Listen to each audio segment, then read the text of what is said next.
Hello, I'm Joseph Martin. I'm Anna Bernarski.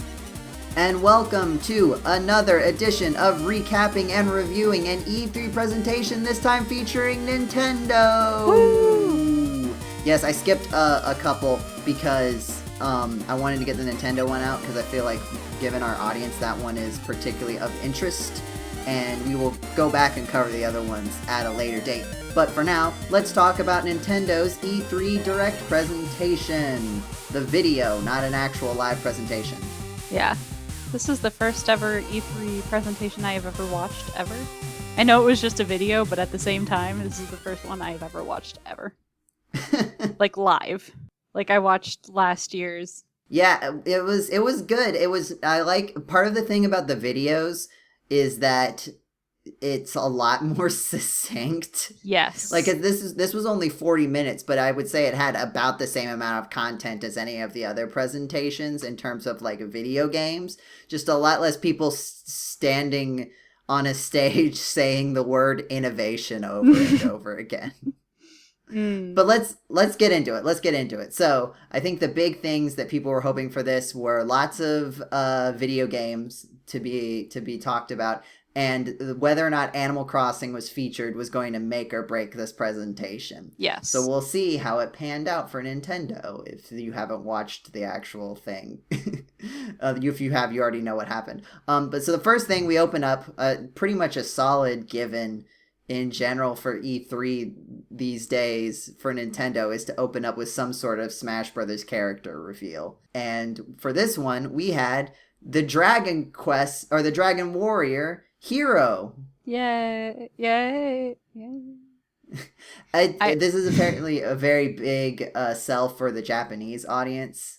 The series is a lot more popular, and it's cool. Like, I think there's like a feeling of another sword character, but I think there's a lot more to this character, and with the 4 different versions of it, like having each different protagonist. For a second, there was a slight inkling where I was worried. It's like, is this the 4 new DLC characters?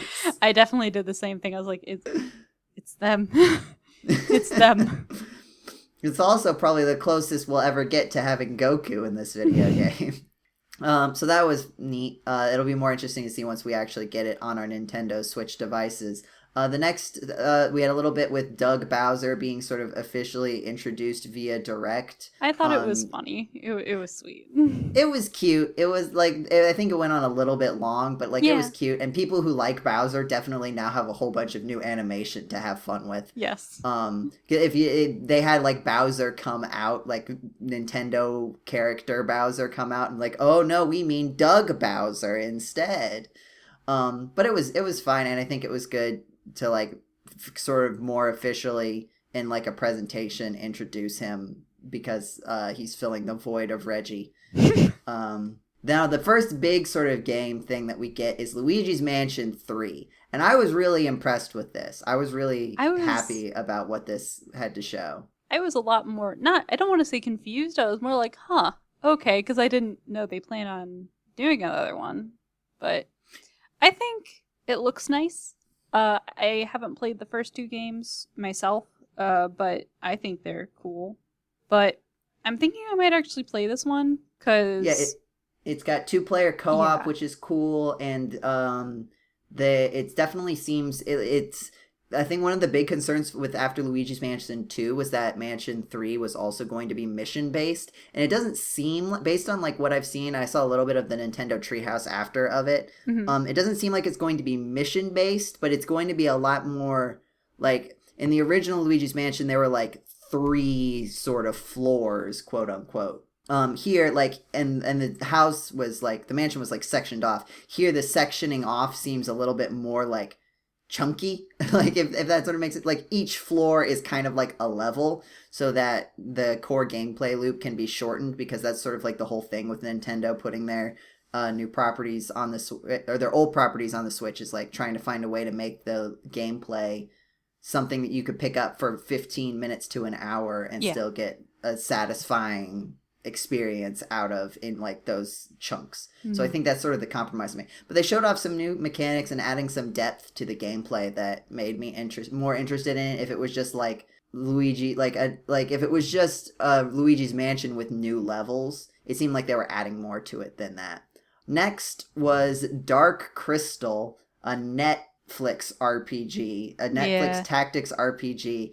People are into Dark Crystal, so this was cool for them. I am unfamiliar with the property. I've never seen Dark Crystal. I know that it exists, so when I saw this happening, I was just like, what is this Dark Crystal stuff? And I'm like, okay, yeah, I was actually right. This is Dark Crystal. The show looks neat. Yeah. The game looks like a tactics game, and it's kind of... there wasn't really a whole lot shown off that would make me be able to tell if it was a good tactics game or not. Yeah. But it was interesting. Then we got to the Link's Awakening remake, which showed off, like, basically stuff we've already seen, right? Because it's a remake. But they also showed off that there's, like, this dungeon maker thing in it that you can get. So when you're playing through the game, every time you complete a dungeon or complete a room, I don't remember the exact details, but like basically there's a section of the game where you can go in and build your own dungeon based on parts that you got from other dungeons. Yes. Which is sort of like a proto Zelda Maker, which is kind of what people were into. People were kind of hoping for it to be the sequel to Mario Maker. So that'll be interesting. It looks really cute. I know some people, when they showed off the remake, weren't too thrilled about how it looks. And I disagree.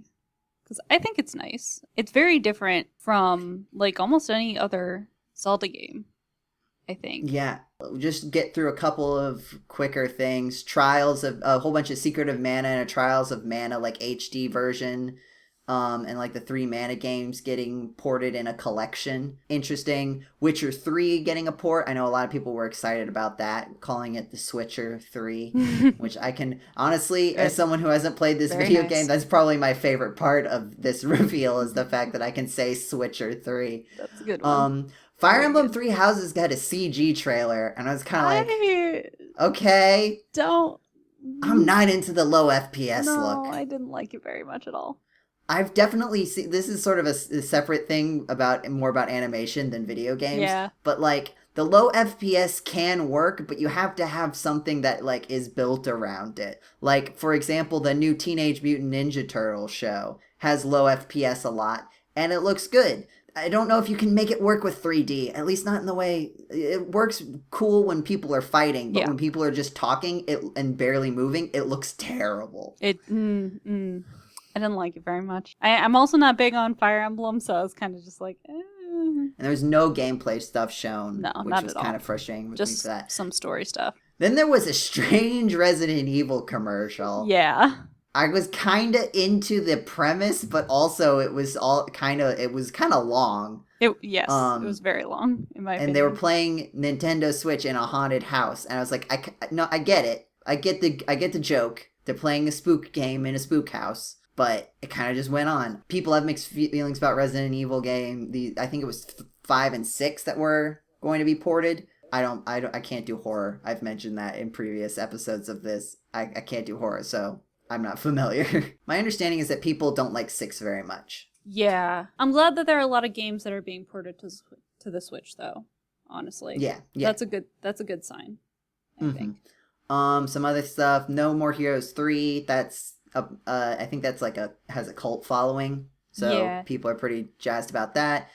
Some other stuff that I didn't really know about that was just kind of like ports or like smaller games. We had a little bit of an update on Pokemon Sword and Shield. You can use the Pokeball Plus as a Pokewalker, which is to say, as you can put your Pokemon in it and use it as a pedometer, which they did with Heart Gold and Soul Silver. Kind of silly. In my opinion, it seems weird that you can't, like, if they were gonna do that, they might as well have just, like, I understand that it's not as good to use it as for a controller as it was with Let's Go Pikachu and Eevee. Yes. But like, if they were gonna go through the effort of doing that, they might as well just let you control it with a control stick and use it to throw a Pokeball. Yeah.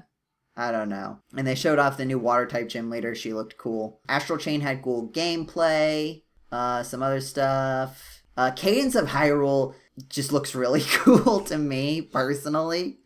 this sort of roguelike rhythm with Zelda flair. Mm-hmm. And you can play as Link and Zelda. Yes. I actually just bought Crypt of the Necrodancer. Yeah, it was on sale. It might Yeah. still be on sale when this video comes out, which is, I think, a good idea to get people into it, because it's like an expansion / sequel-ish. I think it's kind of a separate thing. I'm not 100% sure. There was another, they did in Mario and Sonic at the Olympic Games. I honestly, big thing. I was watching it with two of my coworkers, and I didn't understand what was happening because our videos were all timed weird. So someone was just like, "Oh, the Olympics." I'm like, "What? The Olympics? What?" And then I was like, "Oh yeah, the Olympics." And then one coworker's like, "Oh yeah, and it's in Tokyo this year, so yeah, of course they're gonna do this now." I'm like, "Oh yeah," because I forgot all about those games. Yeah, I was definitely thinking, like, if they're going this, like, they're gonna need to end it eventually, because these games can't be that popular. No, there's no way. Absolutely not. And they keep making them though, Yeah. so they must have like been like, okay, we have to do the Tokyo one. Obligatory. They're good, fun games for a little bit, and they're to some degree kind of cute, but like I don't think they can keep making them after this. Yeah, I don't even. They talked about online competitive, and I don't even think that's going to be really enough to get people that interested in it. And then I don't know if this next one's that important. It's this game. I don't know. It's called Aminal. Stop it. Aminal Crossing. Oh no. Animal Crossing finally got its full reveal trailer. We knew that they were working on it, and they showed it off. Anna, I'm gonna give the floor to you. I've been talking a lot, but this is all you. Tell us about Animal Crossing in my soup. Animal Crossing is coming out in March of 2020, which is about a year later than the projected release date that we were given last year, which honestly, knowing that what they're doing is trying their best to make a very good game and not releasing a game that is half-assed in any way is very nice. It looks very fun to some degree. I think you're going to be making up an entire town on your own. Yeah, you start on like a deserted island by yourself, and you like build the town from scratch. Yes, which is another step up from the last game where you were mayor. It looks a lot more customizable in terms of the town. The only reason I really say that is because I saw being able to dig up dirt paths. And that was really all I needed, apparently. Because if you're not an Animal Crossing veteran, like, and I was also not, and I was kind of confused about this. Before, you had to like choose from preset path patterns to build paths, and they didn't always look good. Yeah. So the fact that you can just do it yourself is as a plus. Exactly, and I hope there's more. I would hope, especially if you're the one building up everything, that there is a lot more customization involved in building your town and everything. That seems to be the premise of this one. Yeah, and that seemed to be what they were sort of focusing on. I'm kind of hoping they bring something like how in Happy Home Designer you were like moving stuff around in rooms in a very, very cool way, where you were just dropping things in, as opposed to being like, if I stand here, will it go to the right place? No, all right, I guess I'm pushing it over this way. I kind of hope they do something like that. I'm very excited to see more. I wasn't able to watch the Treehouse stuff afterwards, but I'm so excited. I've been waiting for this for a while. There's also they also teased 8-player multiplayer, which like let's not get online too connectivity. Crazy. I don't like people that much. I'm here to talk to animals, not people. I play video games to not interact with the human world. So yeah, look out for Animal Crossing in 9 months. It'll be worth it, I promise. And spring is on it. Like, Animal Crossing is tied to the actual season, so spring is probably a better time to start than the middle of winter anyway. Yes. Then we had a quick Switch port releases compilation. Like, with the Spyro trilogy was the Spyro remake trilogy was the only one that I remembered off the top of my head. But like that was some cool stuff. Yeah. And then they did it, Anna. The absolute madmen. They did it. They did the thing. They put Banjo-Kazooie in the video game. Banjo-Kazooie is in Smash, which is great. People went crazy. I mean, I also really like the Donkey Kong reveal, going, because the first time they did it with the King K. Rool, they did it, and then Then they did it with the same thing with Banjo-Kazooie But and with Duck Hunt. Hunt this time. Like they did the fake out, and Yeah. it was really good. Like I literally I was so tired that my brain was like, they lied to me. And then I was like, they didn't actually. My coworker was just like, they did the same thing last year. I'm like, I know, I'm so tired. And then it looks cool. Again, I didn't grow up playing Banjo-Kazooie, so I don't have like the direct like nostalgia line to it, but Same. I did grow up hearing about how much everyone liked Mhm. Banjo-Kazooie on the internet. So it was satisfying to me in the way seeing the conclusion of a narrative arc is in a in a Yep. story. Yeah. And then that was the end of the presentation. The Right, Anna? end. Yes. The end. That was it, I think. I'm pretty sure. Right? That was it, right? Except there was one more thing. There was? I forgot. Legend of Zelda. Oh, yeah! Breath of the Wild sequel. Yes. They had a little teaser trailer. It is in development. And the only thing that anyone could talk about is the fact that Zelda's hair is short now. It looks great. It does look very good. And I do enjoy the whole thing of having a haircut is synonymous with character growth in media. Yes. She looked great. It was a great time. See, my hair's already short, so I can't have character growth anymore. I had you get your one character growth where you cut your hair short. That's my it. character growth was during elementary school then, because I'm not doing that again. But yeah, it's like they said it was a full sequel to Breath of the Wild. There weren't very many details. It's probably not coming out till 2021 at the earliest. Probably. Like maybe March 2021 is the earliest that I would expect it to come out. But it looks cool, and there was So that was Nintendo's presentation. Anna, what did you think about it? In terms of the entire E3 so far, best one, because it's the only one I've seen. I've also heard that it was actually one of the better ones, which is good. Mm-hmm. I'm very excited for some of the games that are coming out. I'm sure I'll probably try one or two of the ones that I saw but wasn't too excited for, like Empire of Sin and maybe the Marvel one that they showed off. Mm-hmm. I might try those out. I am super excited for Animal Crossing, and then I may or may not look into buying the Dragon Quest series if that's coming out. Isn't that coming out? Yeah, because they had the Dragon Quest trailer right after the reveal. I thought so. You should ask Jetty about it. He knows that. He knows those games. I may look into those. I just like how it seemed very coherent, which I feel like some of the other presentations aren't. Yeah. Even though I haven't watched them, it's just all I've been like seeing lately is that it's not very coherent.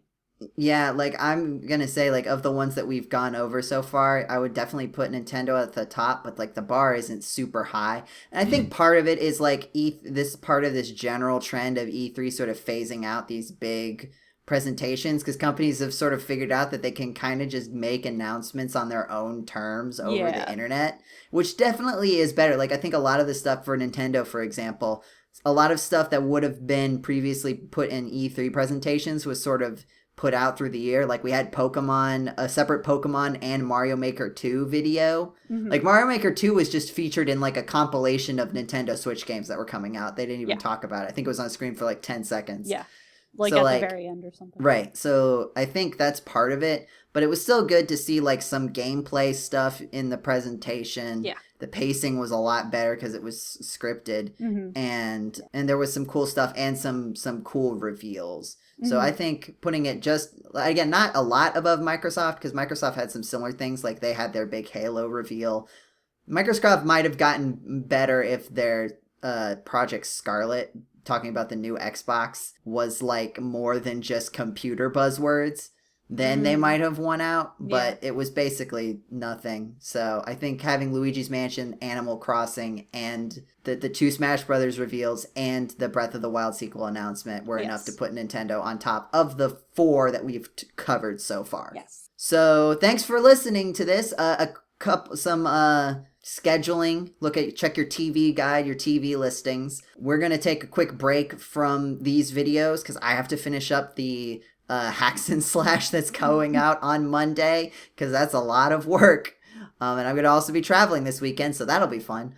So they'll see that. You'll still get a Danganronpa episode this Friday is coming out.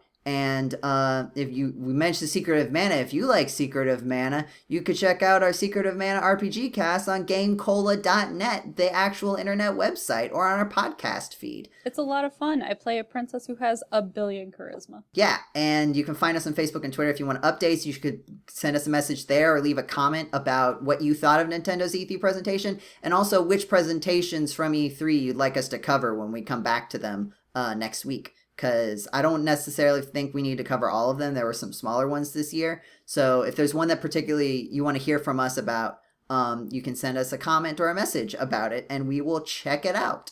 Oh, right. The year-end awards. The year-end awards are coming up soon, and some of the, like, Banjo-Kazooie is on for Best Game of 20 Years Ago. Hey. And so is Link's Awakening. So, yeah, keep an eye out for our year-end for 10 years ago.